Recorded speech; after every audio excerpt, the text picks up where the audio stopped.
Sábado, dia 22 de março, seja muito bem-vindo ao nosso encontro, à nossa meditação da Santa Palavra do Evangelho. Com gratidão te acolho, peço a sua ajuda, deixando seu joinha, seu comentário, compartilhando e assim evangelizamos, espalhamos a semente da Palavra de Jesus a todas as pessoas. Evangelho deste sábado, Lucas capítulo 15, versículos do 1 ao 3 e do 11 ao 32.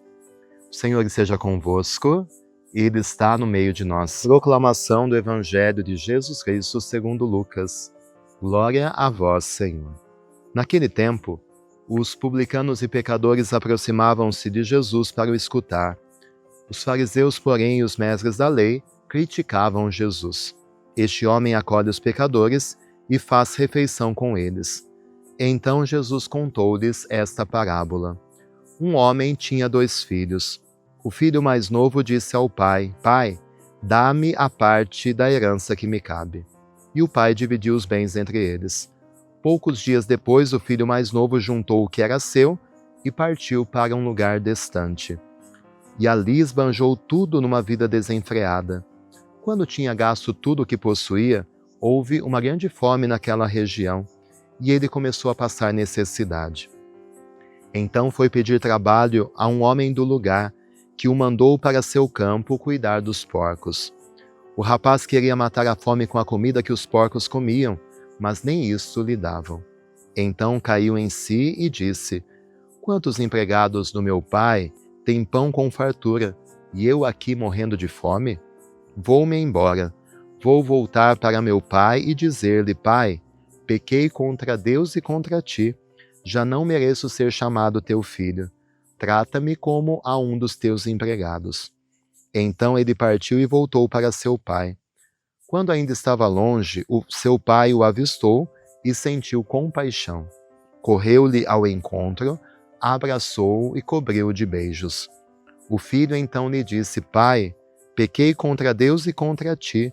Já não mereço ser chamado teu filho.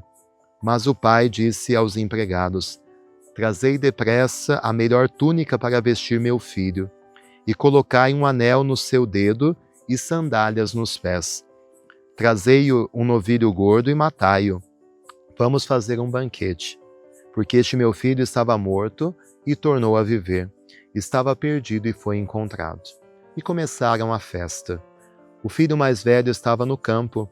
Ao voltar, já perto de casa, ouviu música e barulho de dança. Então chamou um dos criados e perguntou o que estava acontecendo. O criado respondeu: É teu irmão que voltou. Teu pai matou o novilho gordo porque o recuperou com saúde. Mas ele ficou com raiva e não queria entrar. O pai, saindo, insistia com ele. Ele, porém, respondeu ao pai: Eu trabalho para ti há tantos anos, jamais desobedeci a qualquer ordem tua, e tu nunca me deste um cabrito para eu festejar com meus amigos. Quando chegou esse teu filho, que esbanjou teus bens com prostitutas, matas para ele o novilho cevado. Então o pai lhe disse: Filho, tu estás sempre comigo, e tudo que é meu é teu. Mas era preciso festejar e alegrar-nos, porque este teu irmão estava morto e tornou a viver, estava perdido e foi encontrado. Palavra da salvação, glória a vós, Senhor. E nessa parábola do filho pródigo, nós encontramos o centro do tempo da Quaresma e de toda a nossa vida cristã. Mais do que o pecado do filho mais novo, a misericórdia do Pai.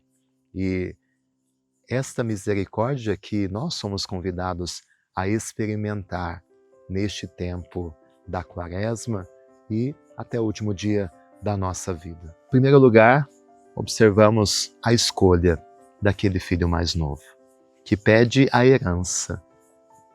Na cultura judaica, pedir a herança de alguém que estava vivo significa: Pai, para mim, você já está morto.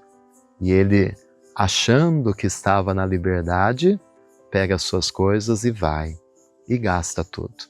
E o pecado é justamente isso, é proclamar a morte de Deus, o quanto ele não tem mais importância e influência nenhuma e nos gastar em tantas coisas erradas, em tantas coisas que passam.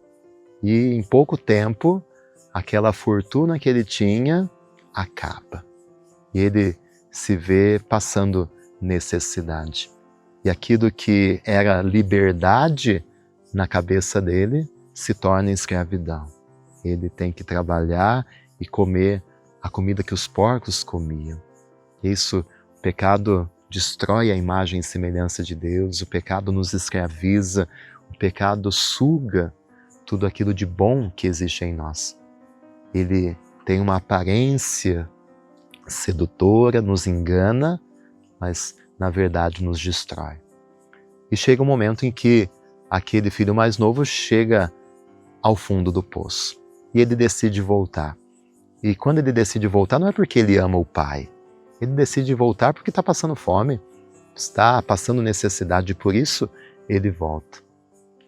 E aí a gente chega ao centro desta parábola, que é o pai, que, segundo a cultura judaica, podia rejeitar aquele filho, podia mandar castigar aquele filho, podia escravizar aquele filho, podia tratar como um dos empregados, mas não. Quando vê aquele filho voltando de longe, ele vai ao encontro, abraça, cobre de beijos. É essa misericórdia que não nos dá aquilo que nós merecemos, e muitas vezes nós merecemos castigo, mas ele nos dá aquilo que nós precisamos, o seu perdão, a sua misericórdia, uma nova chance. Deus trata a cada um de nós como filhos. Quando o pai manda trazer a melhor túnica, botar sandálias, colocar o anel de novo, é dizer: você não é um empregado, você não é um escravo, você é o meu filho. Apesar de tudo que você fez, dos caminhos que você percorreu, eu continuo te amando como pai e você continua sendo meu filho. E assim é a experiência da misericórdia de Deus também na nossa vida. Mesmo quando erramos, mesmo quando abandonamos a Deus, mesmo quando o declaramos morto e que ele não tem mais sentido na nossa vida, ele continua a nos amar, a esperar o nosso retorno e sempre disposto a nos dar uma nova oportunidade, porque nós somos filhos, somos filhas tão amados e queridos desse Pai. Que essa quaresma nos ajude a contemplar essa misericórdia. Não tanto o nosso pecado, mas a misericórdia, o desejo que Deus tem de nos amar, de nos salvar e de nos perdoar. Que, principalmente através da confissão, nesse tempo da quaresma, você possa sentir este abraço do Pai, esta nova chance que Ele dá a você e a mim de recomeçar. E o terceiro personagem é o filho mais velho, que indica a rigidez, a falta de misericórdia, que pode nos visitar quando vemos alguém que errou e que está tentando mudar de vida, de sermos juízes, de sermos rígidos, de faltar com essa misericórdia que o Pai tem. Que o Senhor nos livre dessa dureza de coração, de acharmos que nós somos perfeitos, que nós nunca erramos, que nós nunca nos afastamos da casa do Pai, mas na verdade Ele estava tão perto e ao mesmo tempo tão longe. Que o Senhor nos livre de sermos este filho mais velho. Senhor, nós te agradecemos porque mais uma vez nós podemos ouvir esta parábola da tua misericórdia. Nós podemos recordar o quanto o Senhor nos ama e o quanto o Senhor está sempre de braços abertos para nos acolher, para nos perdoar, para nos dar uma nova oportunidade. Ajuda-nos a vencer a luta contra o pecado. Que essa quaresma seja de arrependimento, seja de conversão, que possamos abandonar os caminhos errados e retomar a tua casa, e retornar ao teu convívio, porque é perto de ti o nosso lugar. Converte o nosso coração, Senhor nosso Deus. E que desça sobre você, sobre o seu caminho de conversão nessa quaresma, a bênção de Deus Todo-Poderoso, Pai, Filho, Espírito Santo. Amém. Muito obrigado pela sua companhia, um abençoado final de semana a você e fique sempre com Deus.